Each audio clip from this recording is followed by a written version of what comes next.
నిత్య, ప్రతిరోజు వేరు వేరు కళలు రావడం చాలా కామన్, కానీ ప్రతిరోజు ఒకటే కళ రావడం. నా దగ్గర తన జ్ఞాపకంగా ఉంది ఈ ప్రేమలేఖలు మాత్రమే. తన పేరు తెలీదు, ఎక్కడుంటాడో తెలీదు, ఎలా ఉంటాడో కూడా తెలీదు, కానీ తనకి నా మీద ఎంత ప్రేమ ఉందో మాత్రం ఈ ప్రేమలేఖల్లో తెలుస్తుంది.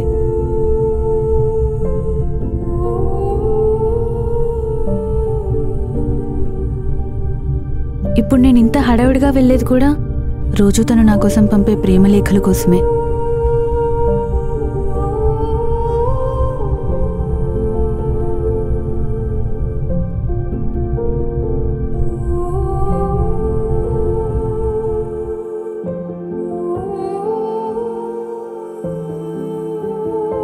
నీకే ఎందుకు ఇలా జరుగుతుందో నాకు అర్థం కావట్లేదు. నిన్నట్నుంచి నీ మీద బెంగెక్కువైంది నాకు. అందులో నా తప్పేమన్నా ఉందా అమ్మా? అసలు ఇట్లా వచ్చిన ప్రతి సంబంధం వెనక్కిపోతుంటే అసలు ఏం చేయాలో అర్థం కావట్లేదు. సరే, టిఫిన్ తిని ఆఫీస్కి వెళ్ళుగానిదా. మా అమ్మకి తెలియని విషయం ఏంటంటే వచ్చిన ప్రతి పెళ్లి సంబంధం నేనే వెనక్కి పంపిస్తున్నాను. ఎందుకంటే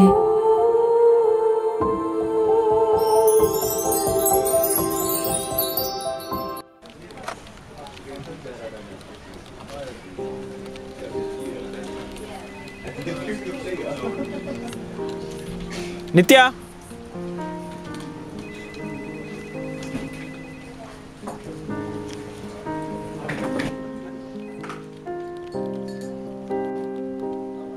సార్,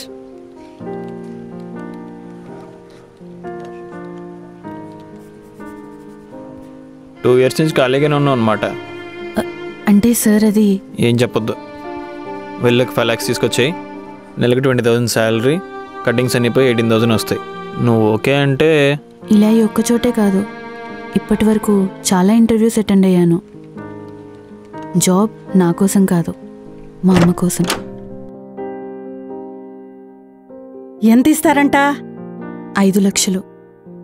5 లక్షలా? మనం ఇవ్వాలి. అంటే ఇది కూడా పోయినట్టేనా? ఇప్పటిదాకా 100 ఇంటర్వ్యూలకు వెళ్ళొచ్చావు. నువ్వు సెలెక్ట్ అవ్వట్లేదా, వాళ్ళు చేయట్లేదా? 2. అసలు ఏం చేద్దామనుకుంటున్నావే జాబ్ లేకుండా?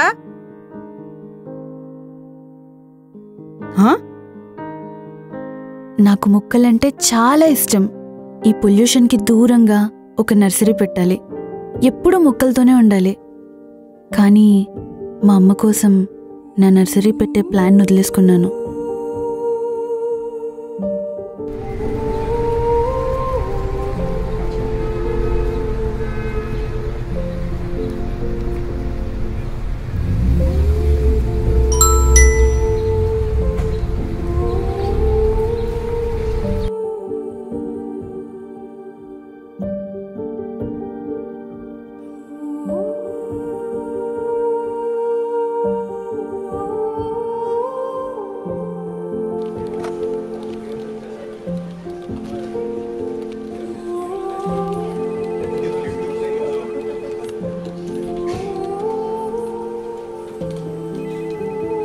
ఏంటి మళ్ళీ పెళ్లి చూపులు అయ్యాయా?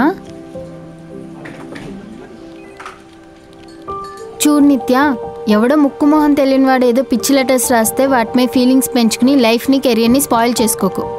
అవి పిచ్చి లెటర్స్ కావు. నిత్య, నీకు ఎలా చెప్పాలో నాకు అర్థం కావట్లేదు. అయినా వాడు ఎక్కడుంటాడో తెలీదు, ఎలా ఉంటాడో తెలీదు. అలాంటి ముక్కు మొహం తెలియని వాడి కోసం ఇంకేం చెప్పొద్దు. నా ప్రేమ గురించి తెలిసిన ప్రతి ఒక్కరూ ఇలాగే రియాక్ట్ అవుతారు. దాంట్లో వాళ్ళ తప్పేం లేదు, ఎందుకంటే నేను ప్రేమించింది ప్రేమలేఖల్ని మాత్రమే కదా.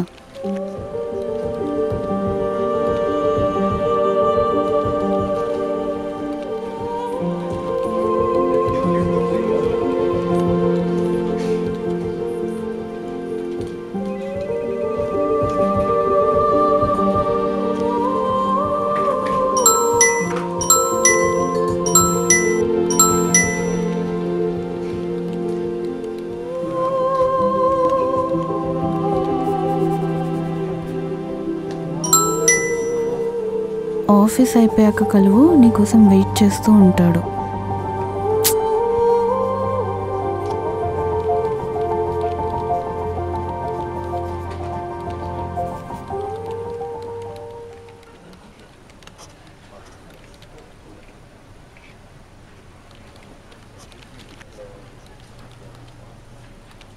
Hello aunty. బాబు కలిసావా? ఇంకా రాలేదాంటీ. నేను ఆఫీస్లోనే వెయిట్ చేస్తున్నాను. మెసేజ్ చేశాను, ఒక 5 minutesలో వచ్చేస్తానని చెప్పింది. సరే బాబు, కలిసాక నీకు ఇష్టం ఉందో లేదో చెప్పు. నాకు ఆల్మోస్ట్ ఓకే ఆంటీ.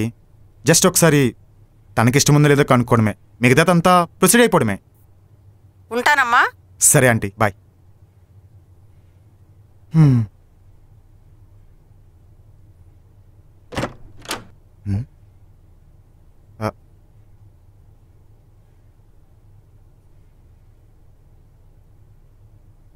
హాయ్ నిత్య. I'm Prithvi, software engineer with 12 lakhs package. నాకు నువ్వు పిచ్చి పిచ్చిగా నచ్చేసావు.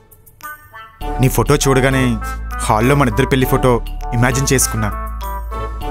నేను చాలా బాగా చూసుకుంటా, అసలు ఏ పని చేయనివ్వకుండా, నీ అందం తగ్గకుండా కాపాడుకుంటా.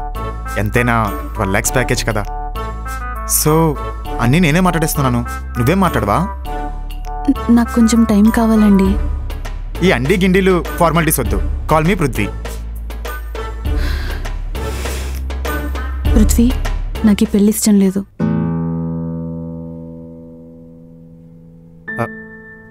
2 monthsలో హైక్ ఉంది, యుఎస్ కూడా వెళ్ళిపోతాం, మనం ఇంకా హ్యాపీగా ఉండొచ్చు. ప్రాబ్లం నీ ప్యాకేజ్తో కాదు పృథ్వీ. మరి నేను నచ్చలేదా? నాకేం తక్కువ? చేతిలో ఐఫోను, చేతికి రోలెక్స్, నడపడానికి ఆడి కారు, ఉండడానికి 3 BHK ఫ్లాట్, ఇవన్నీ ఉన్నాయి కదా. ఇంకేంటి ప్రాబ్లం? అవన్నీ కాదు పృథ్వీ.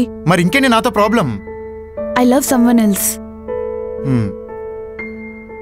అనుకున్నా, పెళ్ళి ఇష్టం లేనప్పుడే గెస్ చేశా. చూడు నిత్య, ఈ లవ్ అనేది ఎలా ఉంటుంది తెలుసా?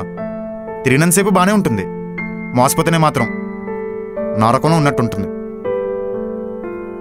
నాతో పెళ్ళాక 1 yearలో అలాగే మర్చిపోతావులే. సరే, ఈ సైలెన్స్ నాతో అవ్వట్లేదు కానీ నువ్వు ప్రేమించినవాడు ఎలా ఉంటాడో చెప్పు. తెలీదు. తెలీదా? ఇదేమన్సరా బాబు, తెలియకుండా ఎలా ప్రేమించావు?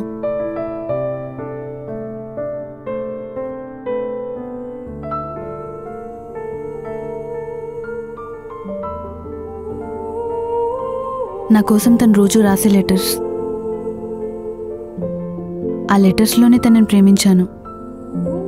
అంటే నువ్వు ఒకసారి కూడా చూడలేదా? లేదు. ఇలాంటి కాలంలో అలాంటి లవ్ ఏంటి Nitya? Have you completely lost? Yes, I'm completely lost in his love. మరి ప్రేమ గోల్ ఎప్పటి వరకు సాగుతుందో? 122 days అయింది తన దగ్గర నుండి ఎలాంటి లెటర్ లేక. సో 122 days నుంచి వెయిట్ చేస్తున్నావా? లెటర్ కోసం కాదు, మరి తన కోసం. వాట్ ద ఫక్ నిత్య, saying all bullshit things to me. Forget him, ఇవన్నీ అసలు అవని పనులు. అని నీ డేస్ తన కోసం వెయిట్ చేస్తున్నావు అంటే నాకు అస్సలు నమ్మబుద్ధి కావట్లేదు. సి పృథ్వీ, ఇందాక నువ్వు అడిగావు కదా, ఇద్దరు మనుషులు కలవాలంటే కావాల్సింది శాలరీ ప్యాకేజో 3 BHK ఫ్లాటో కాదు, నమ్మకం. ఆ నమ్మకం నాకు తన మీద ఉంది. And definitely I'll meet him.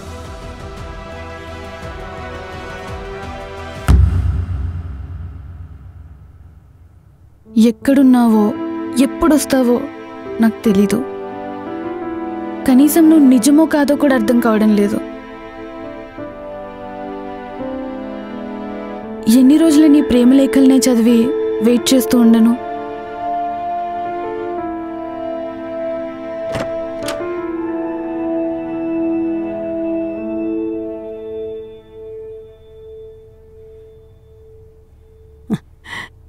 అతనికి నువ్వు బాగా నచ్చావంట, నిన్ను తప్ప ఎవరిని పెళ్లి చేసుకోనన్నాడు. నాకు నచ్చలేదు వాడు. అతనికి ఏం తక్కువ? 12 లక్షల ప్యాకేజీ, ఒక ఫ్లాట్. అబ్బా ఆపమ్మ నీ సోది. వాడు అదే చెప్పి నువ్వు అదే చెప్పి ఇంకాపేసే. అంటే ఈ సంబంధం కూడా పోయినట్టేనా? అవును, నాకిష్టం లేదు. పోవే పో, నీకు నచ్చినా నచ్చకపోయినా రేపు అతని ఇంటికి వస్తున్నాడు అంతే.